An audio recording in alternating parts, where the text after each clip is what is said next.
I suppose I should put this journal to good use now.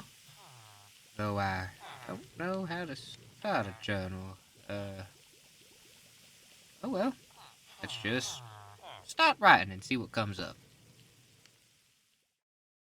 I remember when I was little, my ma and pa would tell me that the land always gave what it could to support the folks that worked it. Come rain or shine, drought or snow, the land understood it could survive, but the people that lived in it struggled. So it made sure to offer as much as it could to make life easier, in the understanding that the folks it gave to would give just as much back right to it. I suppose that's why, even though I don't remember much of my time in Ardwick, I remember feeling sad and confused as to why we left. I guess little me just took all that talk to heart and grew attached to the land in a way. I suppose that's why I ever decided to come back in the first place.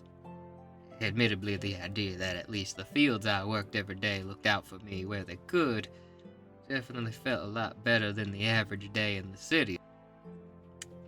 I hope the land is just as little me remembers it, and that the folks I get to meet are just as great too. Anyways, it's been a few days since I arrived in Ardwick again.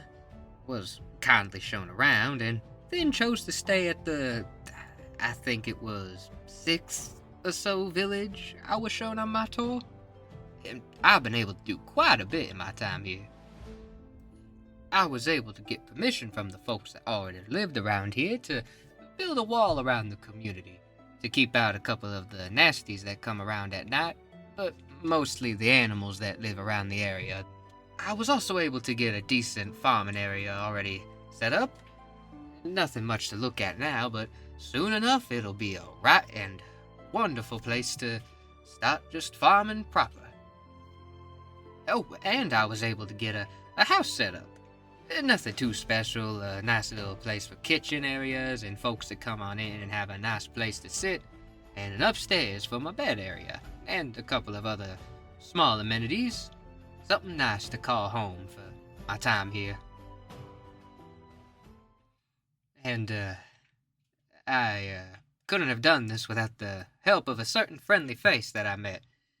I never got his name, unfortunately, but it was one of I think they're knights. Their metal casing makes it a bit hard to tell, but guard nonetheless of the town that I was in.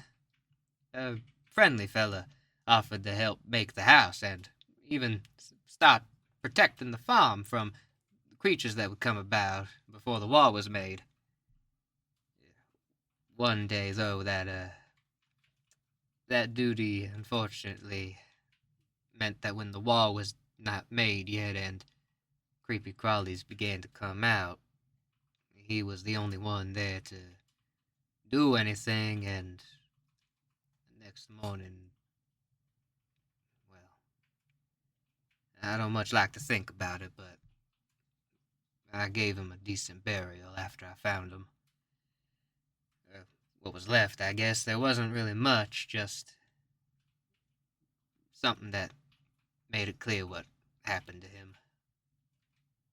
Not a lot of the folks came around to the funeral I tried making, but who can blame 'em, I guess? Everyone's got their own worries to worry about, I'm sure. A good reason. At least someone was able to bury him. I just wish I knew if he was a praying man or not, so I could get someone to pray for him, is all. But I suppose a grave at the front of the entrance of the place should do nicely enough.